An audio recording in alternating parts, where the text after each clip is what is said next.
Straight ahead on 12 News, a story that will lift you up. Meet the Brooklyn Park woman who has gained national attention for powerlifting.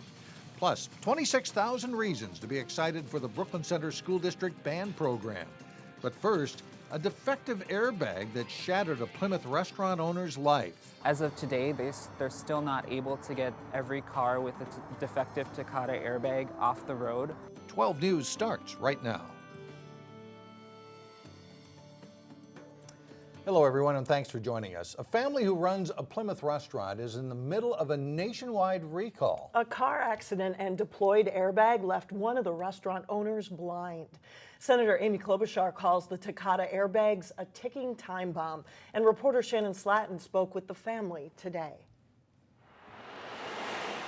My dad's working to fill the work that my mom used to do. The Help Wanted sign on the front of the India Palace restaurant in Plymouth doesn't come close to explaining how much Vikas Chopra's mother is missed there. She was completely independent. She used to help my dad at his restaurant almost every day, on her feet, working hard. An automobile accident in March 2013 left his mother, Shashi, blind. It's really changed everything about her life. An investigation surrounding the case remains open, but Vikas and his family believe a defective airbag made by the Japanese company Takata caused his mother's blindness. Our airbag recall letter from BMW was sent to us in September of 2014, about 18 months after the car accident.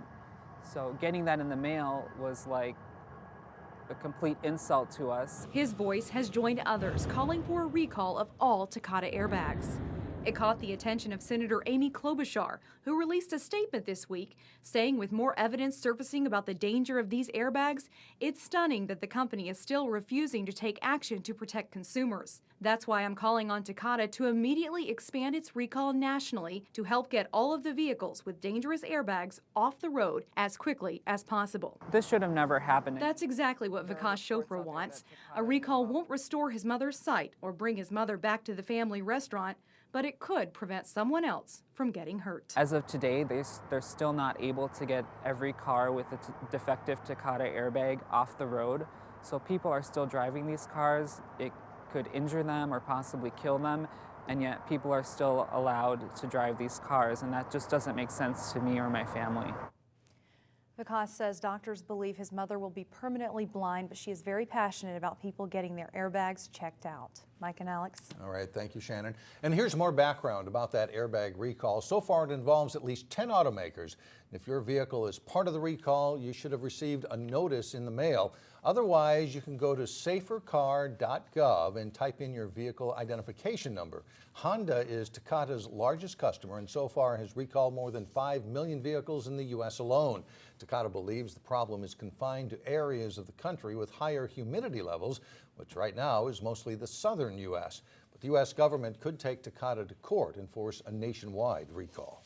A change of scenery today in Brooklyn Center. Construction crews tore down Mr. Barbecue and Voodoo Lounge on Freeway Boulevard.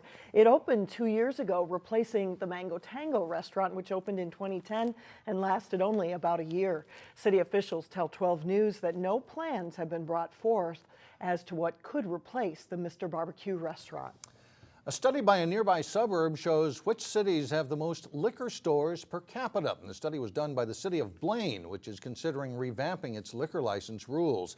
It showed New Hope and Golden Valley had relatively higher concentrations of liquor stores, with about one for every 4,000 people. The city with the most per capita was Hopkins. According to the study, the driest cities, including Brooklyn Center, all had municipal liquor stores. Hopkins actually had the same number of liquor stores as Brooklyn Center, Edina, and Eden Prairie combined. In the past decade, the Brooklyn Center School District band program has grown from about a dozen students to more than 200 today. Yet even with the increased participation, some kids are using instruments that date back to when Lyndon Johnson was president. But as Delane Cleveland reports, the band department now has 26,000 reasons to be excited. Okay, here we go. 1, 2, this. To step into Chris Porter's band class at Brooklyn Center High School is to witness what can happen when you mix music, fun, and passion all into one. Music is, universal language, and it's just a really good place for everybody to fit in. And everyone gets to play. It's not like basketball where only 5 kids can play at a time. This specific class features a group of 6th graders just getting their start. Okay, let's play this then. Here we go. Instruments up. Ready? And some of these instruments are older than their parents. We still literally are using instruments from the 60s, from when this building was built. So how long have you guys been playing? Did you just start this year? Sitting in on this class And it's only November? This is impressive. is Katie Pimlott, a Brooklyn Center alum who graduated in 2006. I spent a lot of time in this room. She played in the band throughout high school. All of my friends were in band, my little brother was in band, and it was just a really great community for us to all belong to. Last year, she took a grad school class that required her to write a grant for an organization. You play the clarinet, right? And she thought of this band program. This is something that I'm really passionate about and something that I would really like to put all this work into to, take it beyond just a homework assignment. Katie did a Google search and found the Mr. Holland's Opus Foundation, which donates instruments to underfunded music programs. This past Tuesday on Twitter, the school discovered that Katie's grant writing abilities earned them $26,000 in free musical instruments. We wrote this grant and asked for as much as we could think of, and they were very generous with what they gave us, and that was really awesome. Now, future generations of Brooklyn Center students will have new instruments to help them become better musicians. In Brooklyn Center, Delane Cleveland, 12 News. In the next couple of weeks, the school will receive 22 new instruments, including trumpets, trombones, clarinets, and a tuba. And parents will know those instruments are expensive. Delane was telling us a tuba, $5,000, so adds up quickly. Still ahead, a Brooklyn Park woman who is raising the bar for others in the gym. And then later in sports, hoops highlights from the Park Center girls season opener. But first, no big storms are brewing, but watch for a mix of rain and snow Sunday afternoon and evening.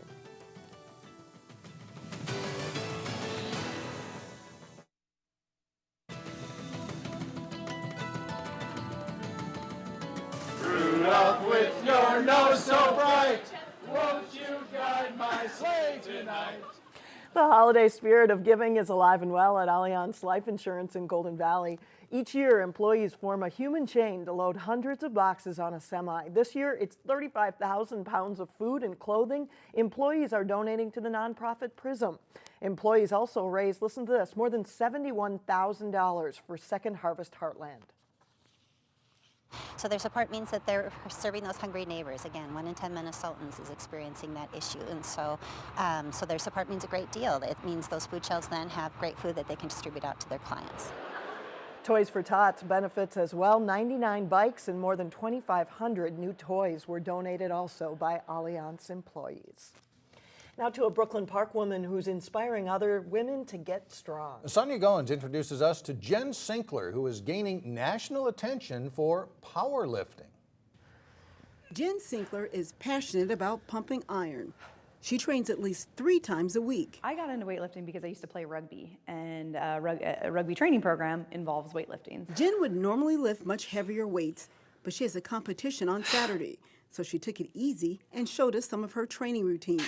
Her goal is to lift 400 pounds. I don't think that there's anything more satisfying than being able to pick up an enormous weight. She's also gaining national attention. She was recently named one of the top 20 health experts to follow on Twitter. It happened because I talked about what I love doing, which is lifting weights and sort of spreading the gospel of strength. Jen and her training partner, Jennifer Blake, are part of a growing trend of female powerlifters. It's finally a venue that we get to compete in that isn't looks-based. It's not like how small can you be, how little can you be, it's what can you do. Both teach women's-only strength classes at the Movement Gym. The sense of making hard things easy, that's how we train in the gym, and getting more practiced at that carries out from outside the gym as well. They're helping to break down stereotypes of female powerlifters. I promise you won't bulk up because we don't, as women, have the testosterone levels that men do. The gym has also seen an increase of women pumping iron. Our membership has probably doubled over the past year or so, and that goes for the co-ed as well as the women's only. They say anyone can lift, even me. Keep your eyes facing forward. Jen taught me how to do a barbell back squat. You're just gonna reach back with your butt like you're gonna sit on a chair that you can't see behind you. That is so good. Give me 2 more. While Jen says her goal is to help women to get stronger, she also wants to help lift up their confidence. As more women start lifting, they're like, yeah, this feels really good. Like I feel empowered. In Minneapolis, Sonia Goins, 12 News. Jen recently took first place in a powerlifting competition, putting up 358 pounds in the deadlift. That is impressive. Don't mess with the No. Jens there. Coming up, Rudolph the Red-Nosed Reindeer takes a detour from the sky to the stage. But first, an amazing ending at Wayzata's home opener in girls basketball. Jay Wilcox has the exciting highlights coming up next in sports. I'm Jay Wilcox with sports. Park Center's girls basketball team will have plenty of tough games in Northwest Suburban Conference play. They also had a tough opponent for their season opener when they played at Rogers. The Royals trap at half court, and Taylor Anderson picks off the pass and gets it to Taylor Paulsrud, who nails the jumper for an early 6-2 Rogers lead. Hannah Schaub's coming off a knee injury, and she drives in for the floater here for Park Center. Schaub scores 16 on the night. In transition, the Pirates move it well. McKenna Dubois spots up for 3 of her 12 points for Park Center. Nice passing again for PC, and they get it inside to Michaela Hayes for the hoop. She's also in double figures with 13. But Rogers rallies later in the half. The 3 from the corner by Paulsrud makes it a 29-29 tie at halftime. Second half, and Park Center starts on a 9-0 run. Dubois buries another 3, 1 of 10 from beyond the arc on the night for the Pirates. Danielle Schaub dishes to Hayes, who regains control of the ball to score with her left hand, and the Pirates lead 44-33. Rogers keeps on battling back, though. The inside hoop by Hannah Shervin pulls them within 6. But Park Center prevails. Hannah Schaub rips the ball away on the Rogers drive and starts up court and finds her younger sister Danielle for the layup as Park Center wins it 70-63. Wayzata's girls hit the court for their home opener against Eagan on Thursday. Eagan leads it early. Olivia Weinberger ahead to Tamira McLemore, and she drives in for 2. The Wildcats go up 17-9. Wayzata turns up the defense, though. Leah Johnson anticipates the pass and gets the steal and layup. The Trojans are still down 4 at the half, 24-20. Wayzata heats it up in the second half. Annie Robertson with the dribble handoff to Sydney Hayden, and she pops the short jumper for a 35-31 lead. Johnson finds Mimi Schrader cutting for 2 of her 11 points. The Trojans go up by 3. It's a great ending. With 17 seconds left, Eagan trails 55-53. Margaret Herrings finds Sydney Funk for a 3 from the corner. The Wildcats lead 56-55, but watch this. No timeout. Wayzata runs it back up court, and Schrader beats the buzzer to give Wayzata the win in a thriller. 57-56 Trojans is the final. The wrestling season is getting started too. District rivals Osseo and Maple Grove met up in both teams' first dual meet of the season. In the first match of the night at 106, Crimson 7th grader Gavin Peterson takes Jack Cornell down to his back in the second period. It's a pin, and Maple Grove goes up 6-0. Next match at 113, Osseo's Nick Carline, ranked 10th in Class 3A, rolls Michael Worley onto his back and gets the pin, helping the Orioles tie the match up. Osseo's up 16-12 when 7th-ranked Brad Osachuk faces Osseo's Adam Lanners. Osachuk with a takedown. He goes on to win 4-0. Couple matches later, top-ranked 152-pounder Carson Brolsma rolls over Robert Morgan for the pin, and Osseo goes back up by 1, 22-21. It's all Maple Grove from there, though. They win the final 6 matches, 4 by pin, including Will Sears at 182. The Crimson take the Drogamiller Cup with a 53-22 win. It's the first year for the Armstrong Cooper Co-op in boys hockey. Saturday, a former Cooper coach will be remembered, and 50 years of Cooper hockey will be celebrated. A ceremony to honor former Cooper coach Ken Staples, who passed away earlier this year, will be held prior to Armstrong Cooper's game against Minnetonka Saturday afternoon.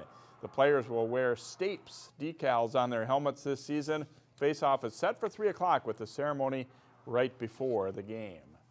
Though the weather's warmed up again, ice fishing is on the mind of a lot of Minnesotans. The 22nd annual St. Paul Ice Fishing and Winter Sports Show kicked off this afternoon at River Center in St. Paul. It's billed as the largest ice fishing show in the U.S. About 190 exhibitors are on hand with plenty of seminars. We ran into our resident fishing pro, Terry Tuma, giving an ice fishing seminar. It is a growing industry. And it's just amazing where we're headed with ice fishing, with the industry. It's considered a lifestyle today. And we can see they opened the doors early at the River Center for the ice fishing show, which is today, tomorrow, and Sunday. And it's just full of enthusiasm. I mean, when you see a line that far out, Jay, you can tell on a Friday afternoon what's really taking place in the ice fishing business. The show runs until 9 o'clock Friday night, 8 a.m. to 7 p.m. Saturday, and 10 to 5 on Sunday. A lot of great products. All right, thanks a lot, Jay. We'll be right back. It's been a family favorite on television for 50 years. Now Stages Theater in Hopkins is bringing to life Rudolph the Red-Nosed Reindeer on stage. Neil Persley has a preview in today's Weekend Showcase. But do you recall the most famous reindeer of all? Since 1964, children and adults have loved the story of Rudolph the Red-Nosed Reindeer. Now Stages Theater brings to life Sam the Snowman. You can't always run away from your troubles. Hermie. Dentist. Yukon Cornelius. No. Clarice. I think you're cute.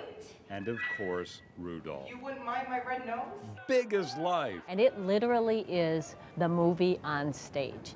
And they found really creative ways of using those puppeteers for the Land of Misfit Toys to give them a voice, and yet you still find yourself watching the puppets because that's what you remember. Brooklyn Center resident Andrew Moy plays the iconic Rudolph. He's like the 8-year-old kid in heart, and you know, he just wants to fit in. Rudolph the Red-Nosed Reindeer! He just wants to be a part of the crowd with his, as the play says it, nonconformity. Rudolph even flies during the scene of the reindeer tryouts. I'm cute! It's just so surreal. It's so fun just to be lifted off your feet. We've worked literally for over a year to bring this show to our audiences, and now I just want to hear them and see their reaction to what has been an incredible year of work. The abominable snowman barely fits on stage. You're looking at a mighty humble bumble. All the misfits are there. Charlie in the Box, and the elephant, and Dolly, and